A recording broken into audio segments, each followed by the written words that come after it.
Assalamu alaikum and very good evening. Welcome to the free seminar of postgraduate diploma in human resource management. So আপনারা সবাই জানেন আজকে আপনারা সবাই এসেছেন ক্যারিয়ারস অফ বাংলাদেশের পক্ষ থেকে post graduate diploma in human resource management কোর্সটাতে আমরা কি অফার করছি আপনাদেরকে এবং এখান থেকে আপনারা কি কি শিখতে পারবেন এই জিনিসগুলো ডিরেক্টলি একজন ইন্ডাস্ট্রি এক্সপার্টের কাছ থেকে জানার জন্য। সো সেশনটা শুরু করার আগে আমি ছোট করে হচ্ছে গিয়ে আমার পরিচয়টা আপনাদেরকে দিয়ে নিই। সো বেসিক্যালি আমার নাম হচ্ছে দেবায়ন চক্রবর্তী, ক্যারিয়ারস অফ বাংলাদেশ এর চট্টগ্রামের ফ্র্যাঞ্চাইজ পার্টনার হিসেবে আমি আছি। এন্ড ক্যারিয়ারস অফ বাংলাদেশের বেসিক হেড অফিসটা হচ্ছে যে ঢাকার বনানীতে, আর চিটাং পার্টটা হচ্ছে গিয়ে আমি দেখি চিটাং এ আমাদের অফিসটা হচ্ছে, আপনারা মোস্টলি সবাই চিটাং এর চকবাজার এলাকাটা চিনেন। সো চকবাজারে জাস্ট মোড়েই হচ্ছে গিয়ে অলিখা মসজিদ, অলিখা মসজিদের অপোজিটে যে জামান হোটেলটা আছে ওই বিল্ডিং এর 5 তলায় হচ্ছে আমাদের অফিস। এন্ড আপনারা যারা যারা টোটাল এই কোর্সে অ্যাডমিশন নেবেন তারা you are most welcome to visit our office, এবং অফিসে এসে আপনারা পেমেন্ট বা আদার যত কাজকর্ম আছে সবগুলো কমপ্লিট করতে পারবেন। সব আপনাদের সার্টিফিকেট কালেকশন রিলেটেড ইস্যুস গুলো আপনারা আমাদের অফিস থেকে ডিল করতে পারবেন, কোনো সমস্যা নেই। এন্ড ক্যারিয়ারস এর ওভারঅল যেই একটা ব্রিফিং যদি আমি দিতে চাই, বেসিক্যালি এটা একটা leading training and skill development organization. Last 7 বছর ধরে বাংলাদেশের বিভিন্ন জায়গার মানুষদেরকে হচ্ছে গিয়ে এরা সাপোর্ট দিচ্ছে বিভিন্ন কোর্সের মাধ্যমে।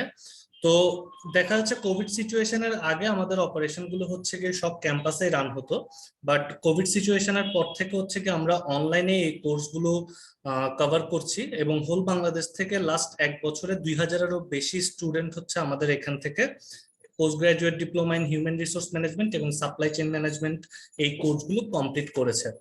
সো এই কোর্সটা আমি যদি আপনাদেরকে একটু শর্টকাটে বলতে যাই যে কাদের জন্য এই কোর্সটা বেসিক্যালি আপনাদের উপকারে আসবে, সেটা আমি ব্রিফ করার আগে, এই কোর্সটা করেছে এরকম কয়েকজন ইন্ডাস্ট্রি এক্সপার্ট আপনারা দেখতে পাচ্ছেন। বিভিন্ন গার্মেন্টস বলেন বা বিভিন্ন এনজিও বলেন, বিভিন্ন গার্মেন্টস এবং এনজিও ছাড়াও আমাদের বিভিন্ন মাল্টিন্যাশনাল কর্পোরেশন, বিভিন্ন ন্যাশনাল কংগ্লোমারেট এবং বিভিন্ন রকমের এডুকেশনাল ইনস্টিটিউশন থেকে শুরু করে বিভিন্ন কোম্পানির মানুষজন এই কোর্সটা করছে। মোস্টলি যদি আপনারা চিন্তা করেন পোস্ট গ্রাজুয়েট ডিপ্লোমা কোর্সটা কাদের লাগবে, এটা আমি যদি একদম প্লেন এন্ড সিম্পল ওয়েতে বলি, এইচআর ব্যাকগ্রাউন্ডের যারা আছেন তাদের জন্য এখন কিন্তু জবের মধ্যে দেখা যাচ্ছে 2-3 বছর এক্সপেরিয়েন্স হলো যে সার্কুলার গুলো দিচ্ছে, যে সার্কুলার গুলোতে 2-3 বছর এক্সপেরিয়েন্স খুঁজে, ওখানে কিন্তু এখন একটা অ্যাডেড ভ্যালু হিসেবে post graduate diploma in human resource management add করে দিয়েছে বা প্রায় সার্কুলার গুলোতে দিচ্ছে। আর এইচআর ব্যাকগ্রাউন্ড বাদে অন্য যারা আছেন দেখা যাচ্ছে আপনারা যদি কোনো ম্যানেজারিয়াল পোস্টে যেতে চান, যে কোনো একটা ম্যানেজারিয়াল পোস্টে যেতে গেলে যেহেতু আপনাদের ব্যাকগ্রাউন্ড লেটস সে ইঞ্জিনিয়ারিং হতে পারে, অথবা হচ্ছে গিয়ে আপনারা বিভিন্ন রকম নর্মাল ভার্সিটির বিভিন্ন সাবজেক্টের উপর হতে পারে, বাট ম্যানেজারিয়াল পোস্টে যেতে গেলে আপনাকে কিন্তু আপনার আন্ডারে লোক থাকবেই, এবং আপনার আন্ডারে লোকদেরকে আপনার হ্যান্ডেল করতে গেলে আপনার হিউম্যান রিসোর্স রিলেটেড নলেজ লাগবেই। এন্ড এই জায়গাটাতেই এই post graduate diploma in human resource management কোর্সটা হচ্ছে আপনাদের লাইফে এবং আপনাদের ক্যারিয়ারে ভ্যালু অ্যাড করতে পারে।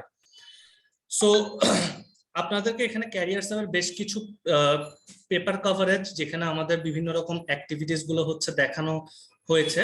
সো আমরা দেখা যাচ্ছে যে বাংলাদেশে আমাদের যেই অপারেশনসটা চলে, এই অপারেশনের প্রেক্ষিতে হচ্ছে বাংলাদেশের বিভিন্ন জায়গায় বিভিন্ন ইভেন্ট হয়েছে, এবং বিভিন্ন ইভেন্টের সময় আমাদের managing director mister hemi Hossain, উনি মেলবোর্ন মেট্রোপলিটন কলেজের সিইও। সো বেসিক্যালি ওনার কষ্টের কারণেই হচ্ছে কি আমরা দেখা যাচ্ছে বাংলাদেশে বসেই এই অস্ট্রেলিয়ান সার্টিফিকেশন কোর্সটা পাচ্ছি।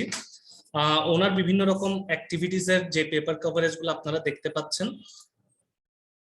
সো আমি যদি এখন একটা ওভারঅল একটু ব্রিফে যাই যে ক্যারিয়ারস অফ বাংলাদেশ কোন প্যাটার্নে কাজ করে। বেসিক্যালি ক্যারিয়ারস অফ বাংলাদেশের দুইটা ডিপার্টমেন্ট আছে, একটা হচ্ছে স্কিল ডেভেলপমেন্ট আর একটা হচ্ছে প্রফেশনাল।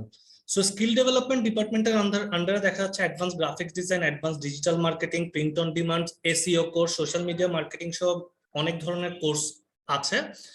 এন্ড আপনারা আজকে যে কোর্সটাতে আসছেন সেটা হচ্ছে post graduate diploma in human resource management, আরেকটা কোর্স আছে post graduate diploma in supply chain management. এই দুইটা কোর্স বেসিক্যালি ক্যারিয়ারস অফ বাংলাদেশে যে প্রফেশনাল যে সেক্টরটা, প্রফেশনাল ডিপার্টমেন্টের আন্ডারে পড়ে।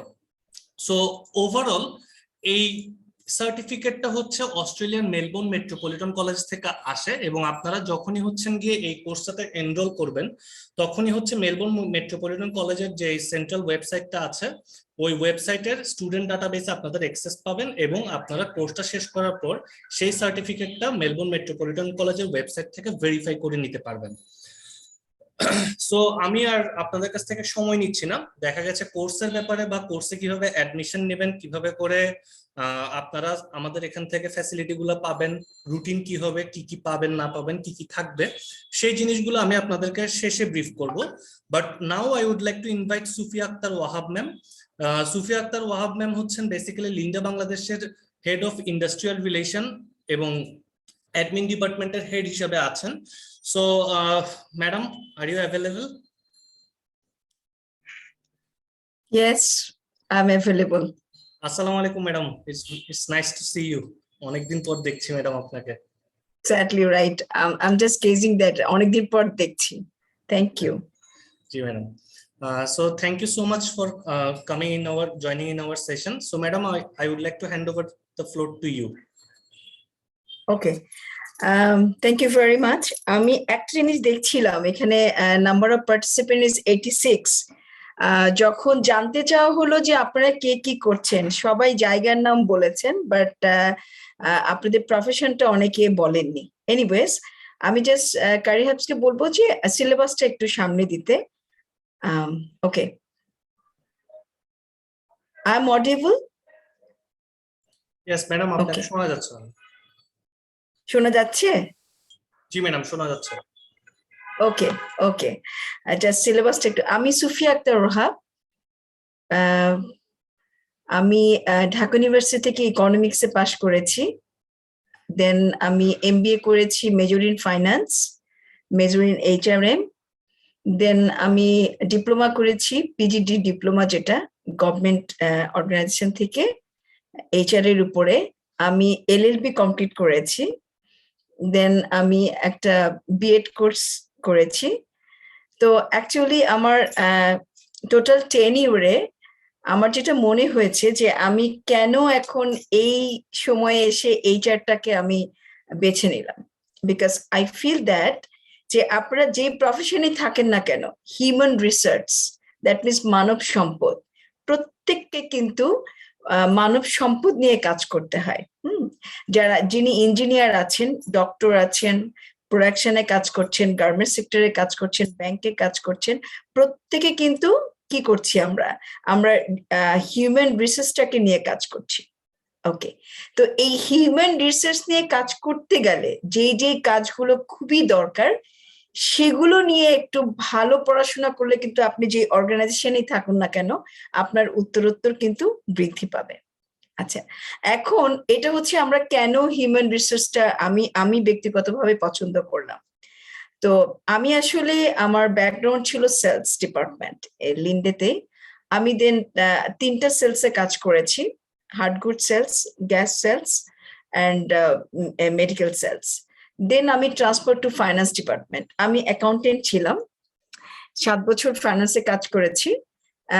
দেন আমি এইচআর এ শিফট করেছি লাস্ট 10 ইয়ার্স। তো আসলে এইচআর এ আমি মাল্টি ডাইমেনশনে কাজ করছি। তো এখন আপনারা কেন এখানে এসছেন সেটা অলরেডি দেবায়ন বলে দিয়েছে, যে হিউম্যান রিসোর্স শেখার জন্য। এখন হিউম্যান রিসোর্সে কি কি আছে যদি আমি ছোট্ট করে একটু বলি, যে আসলে হিউম্যান রিসোর্স বলতে আমরা কি বলছি, মানব সম্পদ বলতে কি। তো মানব সম্পদ আমি যেটা ফিল করি, প্রথমে হচ্ছে কোনো একটা অর্গানাইজেশন, দ্যাট মিনস প্লেস, একটা প্লেস দরকার, প্লেসের মধ্যে পিপল দরকার, পিপলের মধ্যে প্রোডাকশন দরকার। প্রোডাকশন কিন্তু রিলেট করে প্রাইসের উপরে। আমি কিন্তু অলরেডি 5 পিস বলে দিলাম মার্কেটিং এ, হ্যাঁ, যারা মার্কেটিং করেছেন তারা এটা জানবেন। তো এই যে পিপলটাকে আমি আমার প্লেসের মধ্যে নিয়ে আসলাম, এই পিপলটাকে আমি কি করব, প্রথমে রিক্রুট করব, রাইট? আমি রিক্রুট করে সিলেকশন করব, সিলেকশন করে তাদের জব ইভ্যালুয়েশন করে একটা জেডি দিব। জেডিটা করার পরে আমি তাদের একটা পেমেন্টের ব্যবস্থা করব। পেমেন্ট করার পরে আমি তাদেরকে একটা পলিসি ধরিয়ে দিব। পলিসিটা দেওয়ার পর তাকে আমি বাংলাদেশের যে ল আছে সেই ল অ্যান্ড অর্ডার সিচুয়েশনে কি কি কাজ করতে হবে আমার অর্গানাইজেশনে, আমি সেগুলো দিব। এরপরে আমি কি দিব, আমি তাদেরকে কিছু সিস্টেম শেখাবো, তারপরে আমি তাদেরকে পারফরমেন্স ইভ্যালুয়েশন করব। দেখেন, থ্রু দ্য কন্টিনিউশন, আপনার শুরু থেকে শেষ পর্যন্ত এই যে পিপল ম্যানেজমেন্ট, এইচআর এর, তার জন্যই কিন্তু এই ডিপ্লোমাটা সেট করা হয়েছে। আমি ক্যারিয়ার হাবসকে বলবো যে একটু আগের শিটে চলে যেতে, যেটা আমি একটু আগে দেখছিলাম। আপনাদের কারো কোনো কোয়েশ্চেন থাকলে আমরা ইনশাল্লাহ ক্লাসের শেষে অবশ্যই আমরা এটা আলোচনা করব, এবং কোয়েশ্চেন গুলো আপনারা লিখে রাখবেন। ক্যারিয়ার হাবসকে বলবো কোয়েশ্চেন গুলাকে নিয়ে পরে আমি উত্তর দেব। আমি এখন জব কি কি আছে সেটা আমি বলতে চাই।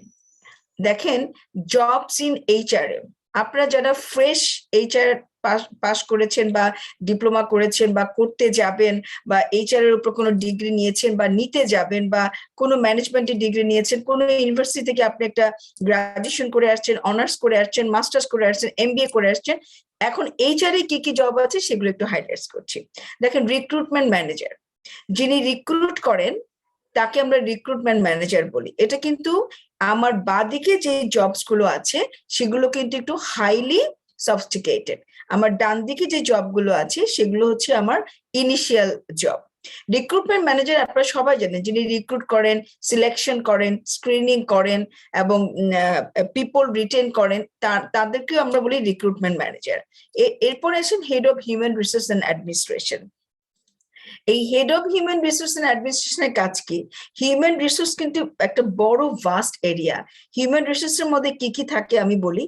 পেরোল ম্যানেজার থাকে, সার্ভিস ম্যানেজার থাকে, সিএনবি ম্যানেজার থাকে, ট্যালেন্ট ম্যানেজমেন্ট ম্যানেজার থাকে, লিগাল এন্ড ল ম্যানেজার থাকে, তারপরে থাকে টোটাল একটা আলাদা উইং অ্যাডমিনিস্ট্রেশন। অ্যাডমিনিস্ট্রেশন কিন্তু আন্ডার এইচআর ডিপার্টমেন্ট। আর আমি যদি ক্রোর এইচআর বলি, তাহলে ক্রোর এইচআর এ এই আমি যে পয়েন্টস গুলো বললাম সেগুলো কিন্তু থাকে। আচ্ছা, এই হেড অফ হিউম্যান রিসোর্স এটা কিন্তু অনেক বড় একটা পোস্ট। এটাকে যদি আমরা টায়ার ধরি, আমরা যদি একটা পিরামিড টায়ার ধরি, লেটস সে একটা পিরামিড ধরলাম, হ্যাঁ, একটা পিরামিড। এই পিরামিডের উপরে কিন্তু হেড অফ এইচআর, হ্যাঁ, যদি হেড অফ এইচআর থাকে উনি উপরে, এই পিরামিডটা যদি এরকম হয়, তাহলে হেড অফ এইচআর এর পজিশন হচ্ছে এইটা। আর এখানে একজন ম্যানেজার আছেন, এখানে একজন ম্যানেজার আছেন, এখানে একজন অফিসার, এখানে একজন অফিসার। তো এই পজিশনটা কিন্তু অনেক বড় একটা পজিশন। যেসব অর্গানাইজেশন গুলো ছোট সেখানে পজিশনের ওয়েটেজটা ছোট, যে অর্গানাইজেশনটা বড় সেখানে ওয়েটেজটা বড়। আচ্ছা, তাহলে এইটার জন্য এই human resource head of human resource হওয়ার জন্য কিন্তু আপনাকে অবশ্যই অবশ্যই অবশ্যই ডিপ্লোমাটা করতে হবে, এইচআর এ এমবিএ করতে হবে। হ্যাঁ, কারণ হচ্ছে এইটা একটা স্পেশাল একটা ক্রাইটেরিয়া, স্পেশাল এরিয়া। স্পেশাল এরিয়াতে স্পেশালাইজড হতে গেলে আপনাকে কিছু ডিগ্রি নিতে হবে। হ্যাঁ, তারপরে হচ্ছে এইচআর ম্যানেজার। এইচআর ম্যানেজার হতে গেলেও কিন্তু আপনার এইচআর এর উপর ডিপ্লোমাটা লাগবে। ডিপ্লোমা কেন করছি? ডিপ্লোমার মধ্যে যে সাবজেক্ট গুলো আমাদের দেওয়া আছে বা ক্যারিয়ার হাবস বাংলাদেশ করাচ্ছে, প্রত্যেকটা সাবজেক্ট কিন্তু আপনার শিখে দেন আপনি এইচআর ম্যানেজারের জায়গাটাকে ইমপ্রুভ করতে পারবেন। হ্যাঁ, অনেকে এইচআর ম্যানেজার আছেন, হয়তো আপনারা এখানে নাম্বার অফ পার্টিসিপেন্টস 96, এখানে হয়তো অনেক হিউম্যান রিসোর্স ম্যানেজার আছেন, কিন্তু আপনাদের যদি সঠিকভাবে সঠিক পদ্ধতিতে প্রত্যেকটা জিনিস সাবজেক্ট যদি পলিসি অনুযায়ী না জানা থাকে, বাংলাদেশের লেবার লটাকে ইনক্লুড করা না থাকে, কোম্পানির মিশন ভিশনটাকে যদি আপনি না জানেন, তাহলে আপনারা যেই জায়গায় আছেন না কেন ও জায়গাতেই থাকবেন, কিন্তু আপনাদের ইমপ্রুভমেন্টটা একটু স্লো গতিতে যাবে। কারণ এখন হচ্ছে লার্নিং অ্যান্ড ডেভেলপমেন্টের যুগ। হ্যাঁ, এই সময়টা কিন্তু সময় নষ্ট করার সময় না। আপনি যত বেশি নিজেকে গ্র্যাজুয়ালি লার্ন করবেন, ডেভেলপ করবেন, তত আপনার কার্যক্ষেত্রে দেখবেন একটা দিন আপনি এমন একটা জায়গায় পৌঁছায় গেছেন যে জায়গাটার জন্য আপনি বেশ কয়েক বছর থেকে আপনি ওয়েট করছেন। একটা কথা না বললেই নয়, আমাদের সময়টাতে কিন্তু আমি দেখেছি যে আমার সিনিয়র যারা বা আমার বাবাদের দেখেছি যে একটা সিনিয়র লেভেলে গেলে একটা পজিশন হোল্ড করে। বিলিভ মি, ট্রাস্ট মি, এই জিনিসটা কিন্তু এখন নাই। খুব অল্প বয়সে 35 to 40-তে যদি আপনার নিজের একটা জায়গা করে না নিতে পারেন, এই গ্লোবালাইজেশনের যুগে কিন্তু আপনার সাস্টেনেবিলিটি নিয়ে বড় কোয়েশ্চেন। সো আপনাকে যেই বয়সেরই হোক না কেন, আপনি এই প্রত্যেকটা লার্নিংস এন্ড ডেভেলপমেন্ট আপনি উইদিন 40-তে কমপ্লিট করে ফেলবেন। আদারওয়াইজ কিন্তু বড় বড় পজিশন গুলোতে আপনি কম্পিটিশনের যুগে টিকতে পারবেন না। আপনার অনেক জুনিয়র দেখবেন যে অনেক বড় পজিশনে চলে গেছে। এরপরে আমরা আসি assistant general manager. Assistant general manager উনি অ্যাকচুয়ালি হেড অফ এইচআর কে উনি রিপোর্টস করবে, উনি assistant general manager human resource. Head of HR এর উইংটা আসলে অনেক বড়, আর অ্যাসিস্ট্যান্ট জেনারেল ম্যানেজার ওনারা কিন্তু কম না, কারণ উনি অনেকগুলো পিপলকে উনি এট এ টাইম ম্যানেজ করছেন। সো ওনার রেসপন্সিবিলিটিটা অনেক বড়, বাট স্ট্র্যাটেজিকটা কিছুটা কম ফ্রম হেড অফ এইচআর। যত বড় উপরের পজিশন তত স্ট্র্যাটেজিক ডিসিশনটা বেশি, আর যত নিচের দিকে পজিশন তত কাজ বেশি কিন্তু স্ট্র্যাটেজিক ডিসিশনটা একটু কম। আচ্ছা, ডিপার্টমেন্ট ইনচার্জ অবশ্যই উনি একজন বড় ধরনের কর্মকর্তা, বিকজ ওনাকে এইচআর ডিপার্টমেন্ট ইনচার্জ হতে পারে, অ্যাডমিন ডিপার্টমেন্ট ইনচার্জ হতে পারে, কমপ্লায়েন্স ডিপার্টমেন্ট ইনচার্জ হতে পারে। হ্যাঁ, তো আমি যেমন দুটো ডিপার্টমেন্টের হেড, আমি ইন্ডাস্ট্রি রিলেশন একটাতে হেড, একটা হচ্ছে আমি অ্যাডমিন হেড। তাহলে আমার দুটো ডিপার্টমেন্টকে একসঙ্গে করতে গেলে কি পরিমাণ পিপলকে ম্যানেজ করতে হয় সারাদিন, সেই জায়গাগুলোতে যদি আমি চিন্তা করি তাহলে লার্নিংস এবং ডেভেলপমেন্টের জায়গাটাতে অনেক রিচ হতে হবে। আদারওয়াইজ এই ডিপার্টমেন্ট গুলাকে কিন্তু রান করা যাবে না, হু ever he is. Senior executive compliance, of course এখন কমপ্লায়েন্স না হলে কোনো অর্গানাইজেশন প্রপার ওয়েতে অনেস্টলি কাজ করতে পারবে না, এটা কিন্তু মেনে রাখবেন। কমপ্লায়েন্সের জায়গাটা অবশ্যই খুব সূক্ষ্ম এবং সুন্দর হতে হবে। যে যত বেশি অনেস্ট, যে যত বেশি compliant, aligned with the policy, aligned with the legal, তার ইন্ডাস্ট্রি তত বেশি পরিমাণে রান করতে পারবে সামনের দিকে, আর নাহলে একসময় ধসে যেতে হবে। এক্সিকিউটিভ এইচআর অ্যাডমিন এনাদেরও কম কাজ না, এনাদের কাজগুলো অনেক বেশি, তবে এই জায়গাগুলোতে একটু গুছিয়ে কাজ করতে হবে। আসলে একটু গুছিয়ে কাজ না করলে যেটা হবে, আপনি কিন্তু বড় পজিশনে উঠতে পারবেন না। Senior executive and assistant manager training ম্যানেজারের কাজ কিন্তু আসলে অনেক বড়, ওনাকে একটার পর একটা ট্রেনিং শিডিউল মডিউল করতে হয় এবং সেই অনুযায়ী পিপলকে কি করতে হয়, পিপলকে ডেভেলপমেন্টের সুযোগ করে দিতে হয়। Senior executive assistant manager recruitment, যিনি রিক্রুটমেন্ট ম্যানেজার, এই যে এখানে যিনি আছেন রিক্রুটমেন্ট ম্যানেজার, ওনাকে আসলে অ্যাসিস্ট করবে senior executive and assistant manager recruitment. তো এগুলো আসলে বাংলাদেশে অ্যাভেলেবল জব। এগুলো ছাড়াও কিন্তু কোনো কোনো অর্গানাইজেশন তার প্যাটার্ন অনুযায়ী বিভিন্ন পজিশন গুলাকে মার্কেটে দিয়ে থাকে, বাট ওভারঅল কিন্তু যদি আমি চিন্তা করি রিক্রুটমেন্ট ম্যানেজার থেকে senior executive and assistant manager recruitment although কিন্তু একই জিনিসগুলো বিলং করছে, বাট ডিফারেন্ট নামে ডিফারেন্ট পজিশনে ডিফারেন্ট অর্গানাইজেশনে তাদের চাহিদা অনুযায়ী পজিশন গুলাকে মার্কেটে হাইলাইটস করেন। এখন আমরা দেখবো যে আসলে কি কি ক্লাস আছে। হ্যাঁ, আমরা এই ডিপ্লোমা করতে আসলে কি শিখি, কেন এই ডিপ্লোমা, কিসের জন্য, কি শেখানো হয়, সেটা একটু আমরা হাইলাইটস করব। আমি ক্যারিয়ার হাবসকে বলবো আমাকে নেক্সট স্লাইডে একটু যাওয়ার জন্য। Next slide. ক্যারিয়ার হাবস কি আছে এখানে?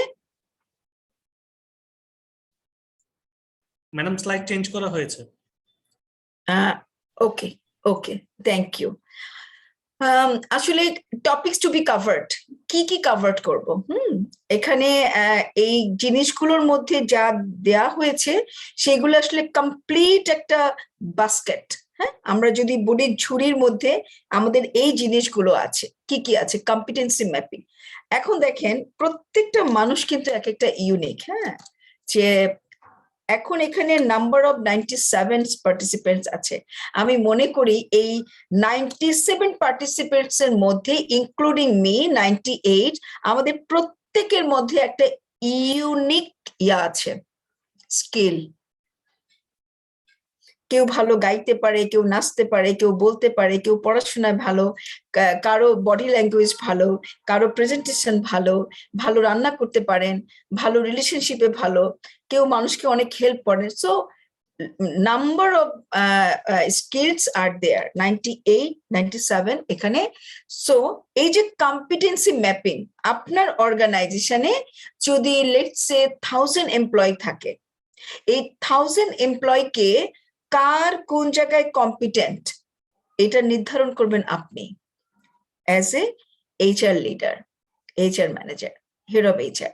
তো এই ম্যাপিংটা আপনি কিভাবে করবেন, কিসের বেসিসে করবেন, কেমন করে করবেন, সেগুলোই কিন্তু আসলে এই কম্পিটেন্সি ম্যাপিং এ করানো হয়ে থাকে। হ্যাঁ, আর স্কিল, যে আপনি স্কিলটা কিভাবে করবেন, কেমন করে করবেন, তার কি কি জিনিস আছে, তার ট্রেন্ড অ্যানালাইসিস করবেন, তাকে ভালো করে দেখবেন, তাকে কাজ দিবেন, কাজগুলো তার থেকে বুঝে নেবেন।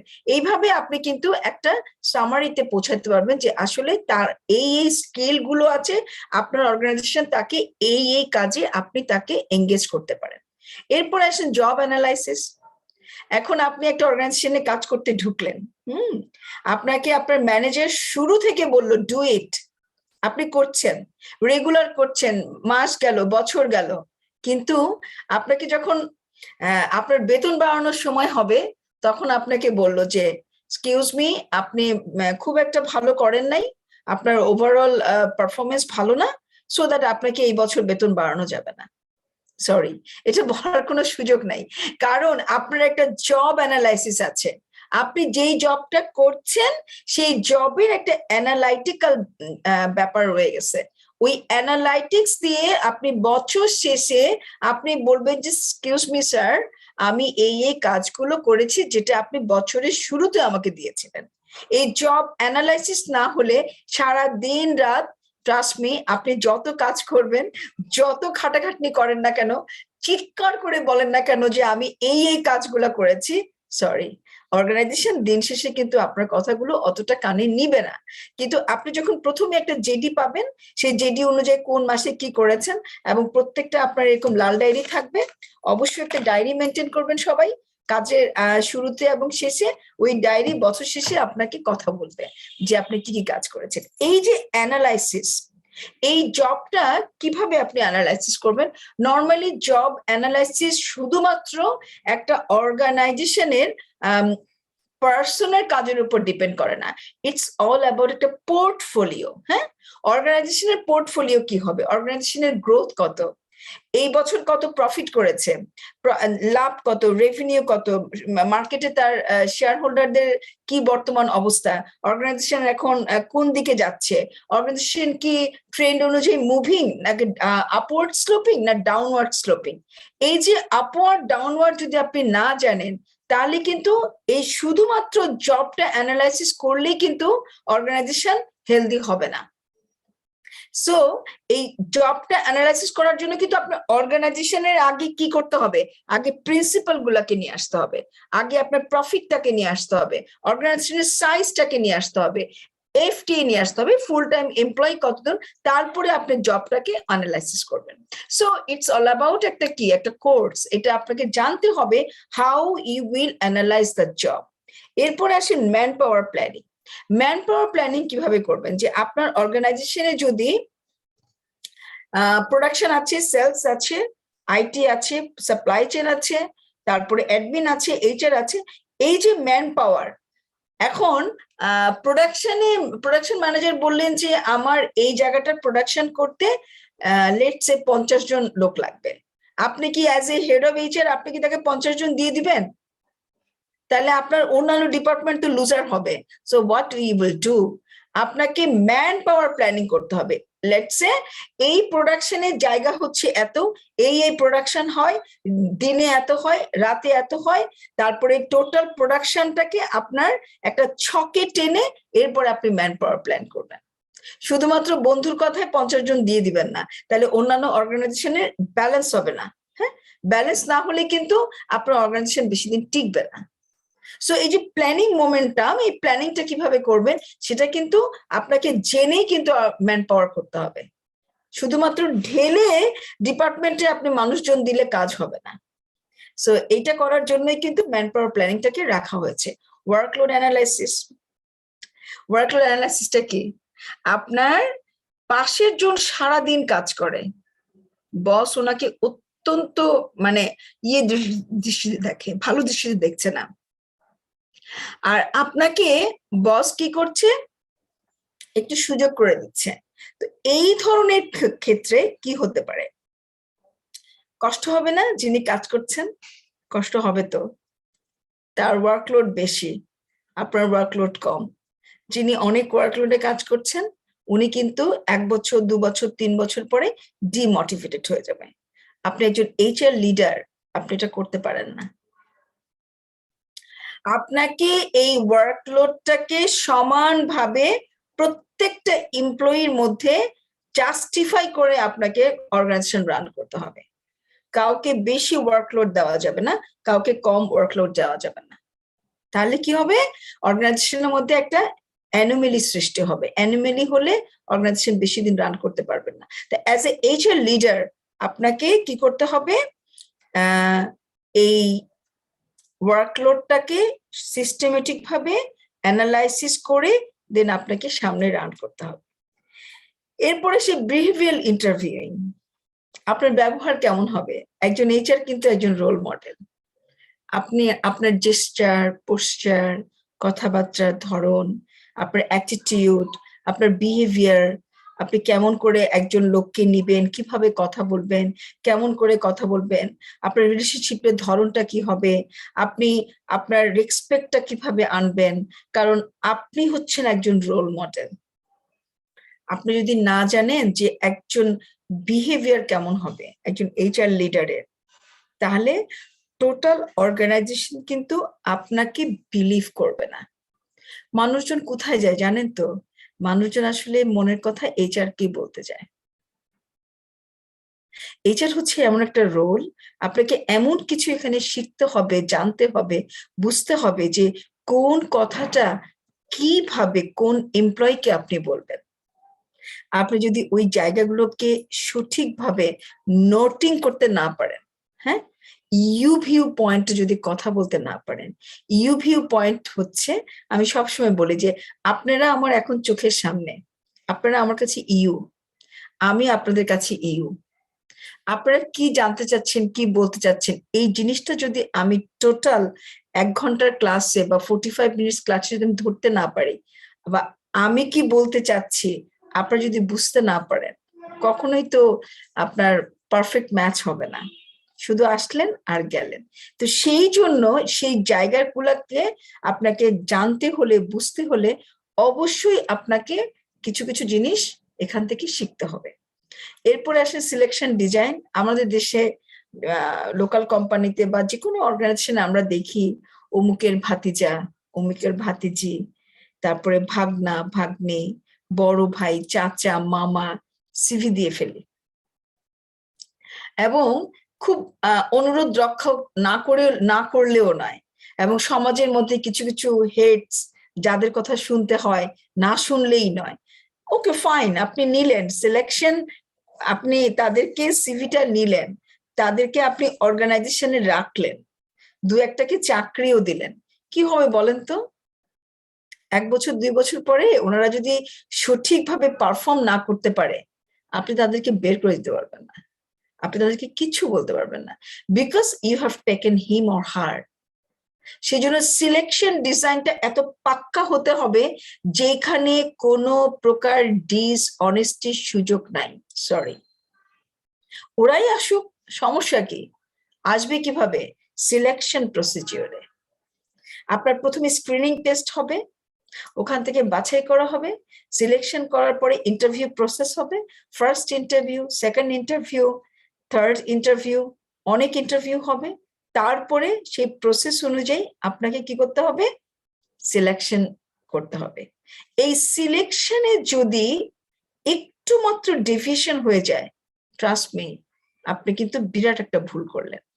এরপরে আসেন পারফরমেন্স ম্যানেজমেন্ট। এই পারফরমেন্স ম্যানেজমেন্টটা কি আসলে?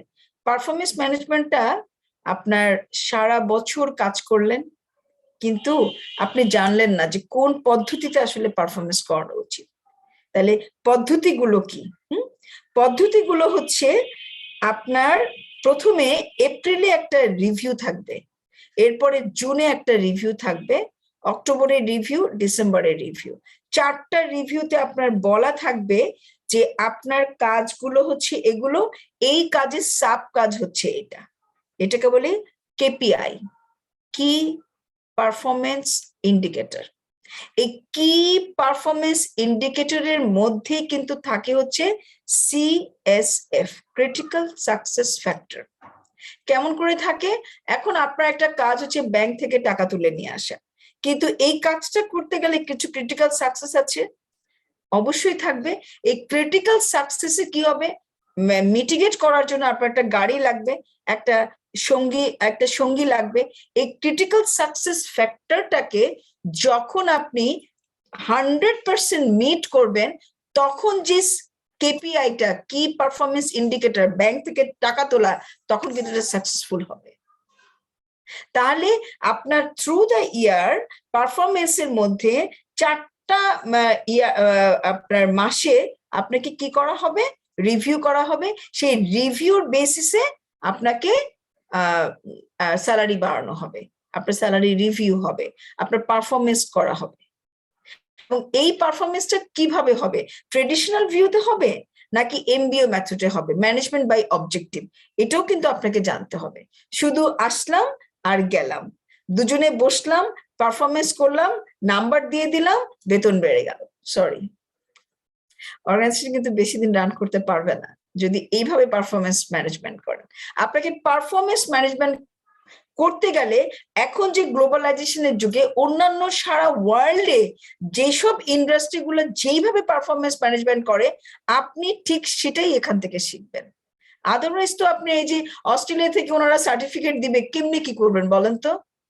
কাজে আপনাকে একটি স্ট্যান্ডার্ড পারফরমেন্স ম্যানেজমেন্ট শিখে দেন আপনাকে একজন এমপ্লয়ি কাজের ধারা বিবরণী আপনাকে নির্ধারণ করতে হবে যে ও কি পাস করলো না ফেল করলো, বেতন কম দিবেন না বেশি দিবেন, বোনাস কি বাড়িয়ে দিবেন না বোনাস কমিয়ে দিবেন, depends on you because you are the HR leader.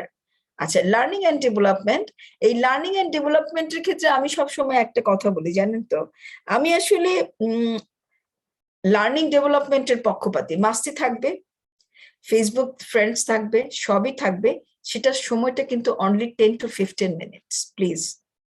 কারণ আপনি যখন অনেক বেশি সময় ধরে আপনার friends and family and Facebook নিয়ে থাকবেন, আপনার প্রতিদিন একটু একটু করে লার্নিং অ্যান্ড ডেভেলপমেন্টের জায়গাটা স্কিউজ হয়ে যাচ্ছে। এটা করবেন না স্যার, এটা করবেন না ম্যাডাম। প্রতিটা জায়গায় কিন্তু লার্নিংস আছে, জানেন? এই লার্নিংস যদি না থাকতো, আপনি নিজেকে কখনো এট দ্য এজ অফ 40-তে ভালো লিডার হিসেবে ক্লেম করতে পারবেন না। সেই যুগ কিন্তু আর নাই। শিখেন না, যে কোনো কিছু শেখেন, ডেভেলপমেন্ট করেন। কোথায় করবেন? Out of the on the job, of the job. On the job করতে গেলে অবশ্যই আপনার লার্নিংসটা অনেক বেশি পরিমাণে কাজ করতে হবে। আপনি ফাইন্যান্স পিপল, আপনি নন ফাইন্যান্সের জন্য লার্ন করবেন। আপনি এইচআর পিপল, আপনি নন এইচআর কে লার্ন করবেন। আপনি লিগাল না, আপনি লিগাল শিখবেন। একটা অর্গানাইজেশনের একটা ফেজে যদি লার্নিংস না থাকে, ডেভেলপমেন্ট না থাকে, সেই অর্গানাইজেশন বেশি দিন রান করতে পারে না। অর্গানাইজেশন তো লার্ন করবে না, অর্গানাইজেশনের পিপল রান করবে এবং অর্গানাইজেশন পিপলের ডেভেলপমেন্ট হবে। অনেক অর্গানাইজেশন বাইরে একটা লোককে ট্রেনিং এ পাঠায়, অনেক টাকা খরচ করে পাঠায়, মালয়েশিয়া, সিঙ্গাপুর। আমরা যারা এই মালয়েশিয়া, সিঙ্গাপুর থেকে বিভিন্ন ট্রেনিং নিয়ে আসছি, থাইল্যান্ড থেকে, আমরা হচ্ছে ট্রেন দ্য ট্রেনার। আমরা ট্রেনিং শিখে এখানে পিপলকে ট্রেন করছি। আমরা নিজেরা শিখেছি, আমরা এখন পিপলকে ট্রেন করাচ্ছি আমাদের অর্গানাইজেশনে। তাহলে আপনি যদি না শিখেন on the job, of the job, আপনি সারা জীবন একটা ইনবক্সে থেকে যাবেন। এখনকার দিনে বলে না, আরে বাবু আউটবক্সে চিন্তা করো, দিস ইজ কল্ড আউটবক্স। আপনি সব সময় ইনবক্সে পুঁথিগত বিদ্যা আর পুঁথিগত পড়াশোনা দিয়ে আপনি কখনোই বেশি দিন সাস্টেন করতে পারবেন না, আপনি হেরে যাবেন। হ্যাঁ, একটা দেখেন, একটা নতুন বউ যখন একটা বাড়িতে আসে, সে কিন্তু শুরুতে রান্না শিখে না, জানে না। সে লার্ন করতে করতে এবং বিভিন্ন দেবরকে, হাজবেন্ডকে, শ্বশুরকে, শাশুড়িকে যখন একটু একটু করে খাওয়াটা, আজকে এটা মজা হয়েছে কিনা, একটু দেখবেন কিনা, ভালো লেগেছে কিনা, এই যে this is absolutely her development, and she is learning as well as she is developing herself. একটা সময় যখন উনি একটা সংসারে একটা জায়গায় চলে যান, তখন কিন্তু ওনার হাতে ভালো কাচ্চি না খেলে কারো ভালো লাগে না। তাহলে ইনিশিয়াল স্টেজে উনি আর আজকের উনি, দেয়ার আর হিউজ গ্যাপ। সেম জিনিসটা কিন্তু আপনাকে অর্গানাইজেশনের ভিতরে অর্গানাইজেশনের বাইরে জানতে হবে। জানতে গেলে আপনাকে লার্নিংস এন্ড ডেভেলপমেন্টের জায়গাতে রিচ হতে হবে। এমপ্লয়ি রিলেশনস, এমপ্লয়ি রিলেশনস অনেক বড় ব্যাপার। আমি কিছুক্ষণ আগে বলতেছিলাম যে আসলে এইটার একটা রোল মডেল। আপনি যদি কারোর সঙ্গে খুব আওয়াজ করে কথা বলেন, আপনি একজন হেড অফ এইচআর, আপনার গাড়িটাতে হয়তো কেউ একজন একটু পুশ করলো, আপনি খুব রেগে গেলেন, হ্যাঁ আমার গাড়ি কেন এরকম হলো, আমি তো হেড, আমায় কেন সম্মান দেওয়া হলো। সরি, এটা করা যাবে না। রিলেশনশিপের জায়গাটাকে অত্যন্ত মধুর এবং সুন্দর করতে হবে। কেমন করে করবেন, কিভাবে করবেন, কোন মডিউলে করবেন, কোন কোন পেজে যাবেন, সেটার জন্য কিন্তু এমপ্লয়ি রিলেশনস। এবং এমপ্লয়ি রিলেশনস না হলে কিন্তু অনেক সময় দেখবেন অর্গানাইজেশনে, স্পেশালি গার্মেন্টস সেক্টরে বিশাল বড় একটা মানে ধামাকা হয়। হঠাৎ করে তারা চেতে যায়, চিৎকার করে, লে অফ করে, বন্ধ করে দেয় এবং নিজেদের মধ্যে একটা কাওয়াটিক সিচুয়েশনে পড়ে যায়। রিলেশনশিপ অত্যন্ত সুন্দর করতে হবে, সেটাই এখানে করা হয়। এমপ্লয়ি ব্র্যান্ডিং, আপনি দেখেন ক্যারিয়ার হাবসে আপনারা আজকে শিখতে আসছেন, ক্যারিয়ার হাবসের কিন্তু একটা লোগো আছে, ব্র্যান্ড আছে, আপনারও কিন্তু একটা লোগো ব্র্যান্ড আছে। আপনি দেখেন, আমি প্রথমে বলছিলাম যে একটা মানুষের মধ্যে যে স্কেলটা আছে, দিস ইজ ইউর ব্র্যান্ড। আপনারা বুঝতে পারেন না, এই ব্র্যান্ডিংটা আপনি যখন আরো নার্সিং, মেন্টরিং, কোচিং করবেন, এই ব্র্যান্ডটা একদিন আপনাকে একটা ব্র্যান্ডের জায়গায় নিয়ে যাবে। এই ব্র্যান্ডিংটা কিভাবে করবেন, একটা অর্গানাইজেশনের ব্র্যান্ড সেটা কি হবে, তাকে আপনি কতটা মানে ভালো চোখে দেখবেন, কতটা ব্র্যান্ডিং এ আপনার অর্গানাইজেশনটাকে আগায় নিয়ে যাবেন, ডিপেন্ডস করে হচ্ছে এই ব্র্যান্ডিং এর উপরে। এমপ্লয়ি ব্র্যান্ডিং, অর্গানাইজেশনের ব্র্যান্ডিং। দেখেন, স্কুল ড্রেস যারা পরা থাকে বা আর্মি ড্রেস যারা পরা থাকে, তারা কিন্তু অনেক কিছু করতে পারে না, তাদের কিন্তু অনেক ব্যারিয়ার। হ্যাঁ, তারা চাইলেও কিন্তু এই কাজগুলো তাদের দ্বারা সম্ভব না, বিকজ তারা ব্র্যান্ড। আপনি একটা ব্র্যান্ড, এমপ্লয় একটা ইটসেলফ ব্র্যান্ড, আপনি একটা অর্গানাইজেশন একটা ব্র্যান্ড। ওই ব্র্যান্ডের আমব্রেলায় থেকে আপনি কখনো কোনোদিন আপনি অন্য কোনো কাজ করতে পারবেন না। এই ব্র্যান্ডিংটা কিভাবে করবেন সেটা এখানে করানো হয়। এমপ্লয়ি ব্র্যান্ডিংটা কেমন করে হবে সেটা এখানে শেখানো হয়, অর্গানাইজেশনের ব্র্যান্ডিংটা এখানে শেখানো হয়। হ্যাঁ, এটাই হচ্ছে ব্র্যান্ডিং। কম্পেনসেশন বেনিফিটস প্ল্যানিং, প্ল্যানিংটা এটা আমি বলেছিলাম যে পারফরমেন্স ম্যানেজমেন্ট যখন আপনি করবেন, তখন আপনার কি কি বেনিফিটস আপনার এমপ্লয়িকে দিবেন, সেটা হচ্ছে আইডিপি, ইন্ডিভিজুয়াল ডেভেলপমেন্ট প্ল্যান।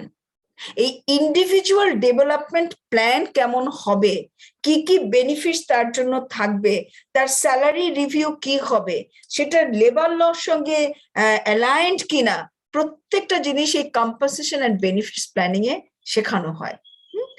আরো অনেক কিছু বেঞ্চমার্ক, যেটা যে বেঞ্চমার্ক কিভাবে, মনে করেন পাঁচটা অর্গানাইজেশনের 5 জন এইচআর ম্যানেজার, তাদের 5 জনের বেতন কি সমান? না স্যার, সমান না। তো এই সমান বেতনের সঙ্গে অ্যালাইন করে, বেঞ্চমার্ক করে, আপনার অর্গানাইজেশনের এই এইচআর ম্যানেজারকে আপনি কি বেতন দিবেন, সেটার জন্যই কিন্তু কম্পেনসেশন এন্ড বেনিফিটস প্ল্যানিং। এরপরে আসেন কম্পেনসেশন এন্ড বেনিফিটস পেরোল। এই কম্পেনসেশন এন্ড বেনিফিটস পেরোলটা হচ্ছে, সবাই আমরা স্যালারি পাই, দিন শেষে পেরোল ম্যানেজমেন্ট একটা আছে, এখানে ট্যাক্স একটা ব্যাপার আছে, আপনার স্যালারিতে 10%, 15%, 25%, 30% পর্যন্ত ট্যাক্স সরকারকে দিতে হয়। এই যে tax management, payroll management, loan কিভাবে নেবেন, লোন কিভাবে অ্যাডজাস্ট হবে, তারপরে লোনের ব্যাপারে লেবার ল কি বলেছে, পেরোলের ব্যাপারে লেবার ল কি বলেছে, এই প্রত্যেকটা জিনিস, কিভাবে মানুষের স্যালারি ডিস্ট্রিবিউট করবেন, স্যালারি দেওয়ার তারিখ কখন, স্যালারির সঙ্গে কি কি বোনাসটাকে অ্যাড করবেন, আবার লিভ এনক্যাশমেন্ট কিভাবে করবেন, সব কিছু কিন্তু কম্পেনসেশন, বেনিফিটস এন্ড পেরোল, এটা একটা বড় একটা ম্যানেজমেন্ট। হ্যাঁ, এই জায়গাটাতে যে রিচ হবে, সিএনবি জায়গাটাতে, আমি আমার কারেন্ট রোলের আগে আমি সিএনবি ম্যানেজার ছিলাম 7 বছর, এই জায়গাটাতে যে রিচ হবেন, উনি কিন্তু যে কোনো ক্যালকুলেশন এইচআর এর করতে পারবেন। তো এই জায়গাটা কিন্তু একটু, এটাকে বলে টেকনিক্যাল একটা জায়গা, যে কম্পেনসেশন, বেনিফিটস এন্ড পেরোল। সবাই কিন্তু এই জায়গাটাতে শাইন করেন না। যাদের ম্যাথমেটিক্যাল ব্যাকগ্রাউন্ড, যারা ফাইন্যান্স ডিপার্টমেন্ট থেকে আসেন বা ফাইন্যান্সিং যারা ভালো জানেন, তারা এই জায়গাটা অনেক রিচ। তো এটাও কিন্তু আপনাকে শেখার একটা ব্যাপার এখানে রয়ে গেছে। এরপরে আসেন লিভ পলিসি। আপনারা জানেন লেবার লয়ের 115, 16, 17, 18 ধারাতে লেবার লতে লিভের কথা বলা হয়েছে। এই লিভ কিন্তু বছরে সরকার 18টা লিভ দিয়েছে, 17 কি 18 প্রত্যেক বছর গভর্নমেন্ট থেকে লিভ বলা হয়।